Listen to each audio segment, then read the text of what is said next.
Presiden Prabowo Subianto memulai rangkaian kunjungan kenegaraan di Eropa dan tiba di Brussel, Belgia. Selama di Brussel, Prabowo menjalani sejumlah agenda penting untuk memperkuat kerjasama strategis antara Indonesia dan Uni Eropa.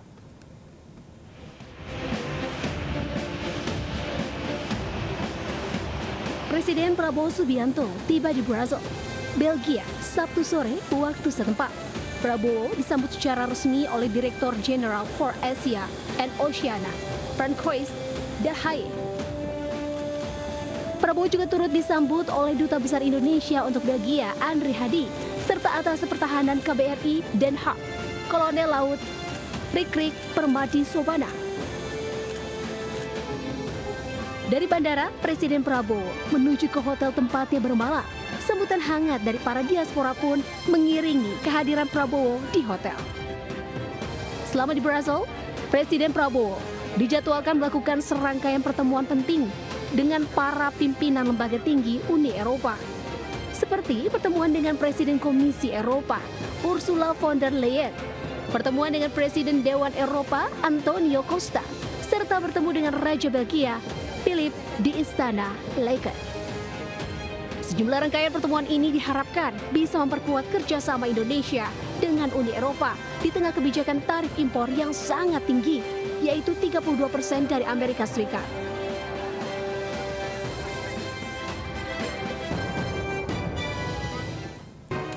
Pemirsa, Jakarta Fair 2025 di Kemayoran, Jakarta telah berakhir.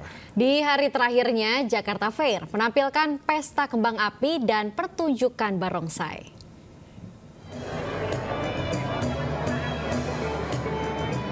Ribuan warga memadati G-Expo Kemayoran hari ini. Mayoritas pengunjung merupakan kalangan muda-mudi, keluarga beserta anak mereka jelang masuk sekolah.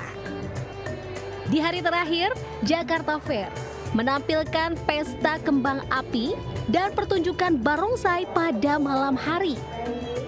Acara di Jakarta Fair semalam akan semakin meriah dengan konser Mr. Jono Joni dan Guyon Waton.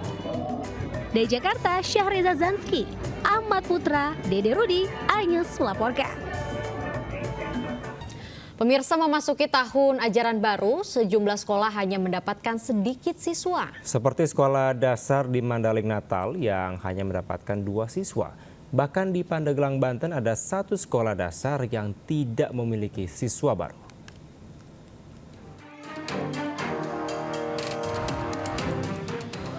SD Negeri 077 Panjabungan Mandailing Natal, Sumatera Utara tahun ini hanya kebagian 2 siswa baru.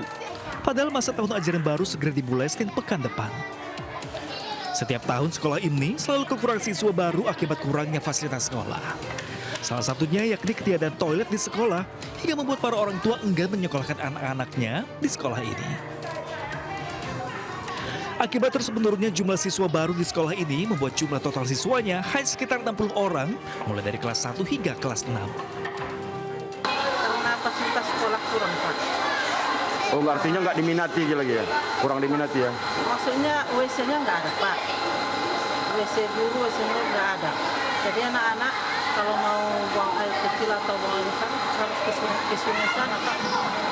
Makanya orang tua nggak membolehkan ke sini sekolah. Kalau udah muridnya segini sedikit tuh gimana Bu jadinya dampak ke kita gitu? Daerah mengajar itu kurang, Pak. Bahkan sebuah sekolah dasar negeri di Kabupaten Pandeglang, Banten justru tak memiliki siswa baru yang mendaftar. Akibatnya, suasana ruangan kelas 1 di Sekolah Dasar Negeri Karaton 5, Kabupaten Pandeglang, Banten kosong, tak ada satupun siswa baru. Bahkan dari kelas 2 hingga kelas 6 hanya diisi oleh sebanyak 36 orang siswa saja. Minimnya siswa karena adanya informasi jika sekolah akan ditutup dan kondisi sekolah yang dinilai tidak layak. Dari SD Karaton 5 untuk tahun ajaran baru tahun 2005-2026 ini belum menerima siswa baru. Dikarenakan mungkin masyarakat mendengar bahwa SD Karaton 5 ini beberapa tahun yang lalu akan di-merger, tapi pas kesini mendengar lagi masyarakat karena tidak jadi, tapi akhirnya masyarakat sempat melihat ke sini kondisi sekolah ini yang seperti sekarang ini ya, kondisinya sangat memprihatinkan.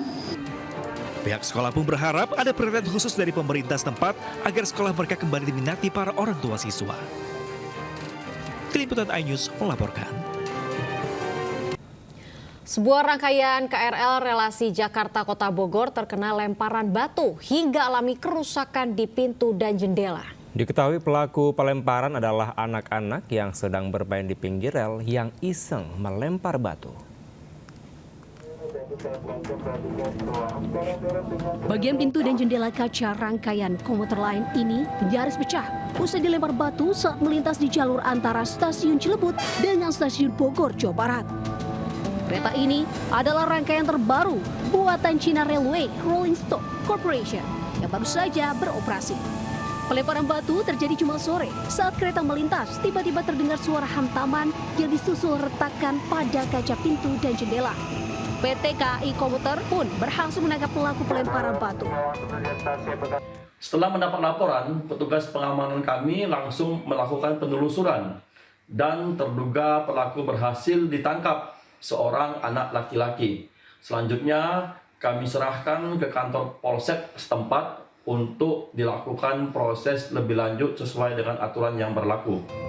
Dua pelaku bocah berusia 8 dan 10 tahun tersebut adalah warga Kelurahan Cibogor, Bogor Tengah. Mereka ditemui oleh para petugas KAI yang menyisir di lokasi pelemparan. Dari pemeriksaan kepolisian, diketahui dua anak sedang bermain di pinggir rel dan iseng lempar batu ke arah kereta yang melintas.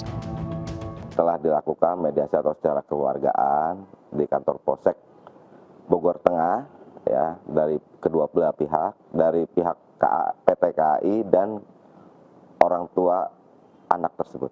Pak, mereka itu sedang apa sih, Pak?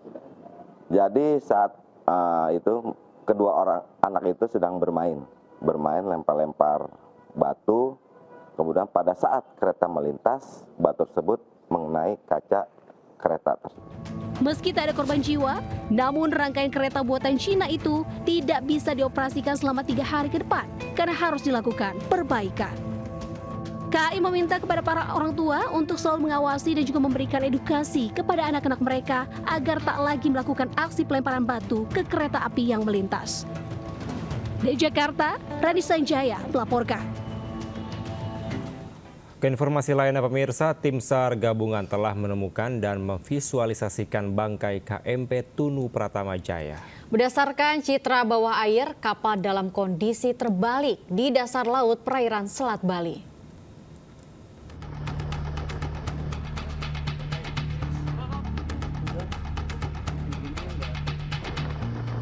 Tim SAR gabungan terus melanjutkan pencarian terhadap badan kapal motor penumpang Tunu Pratama Jaya yang tenggelam di perairan Selat Bali.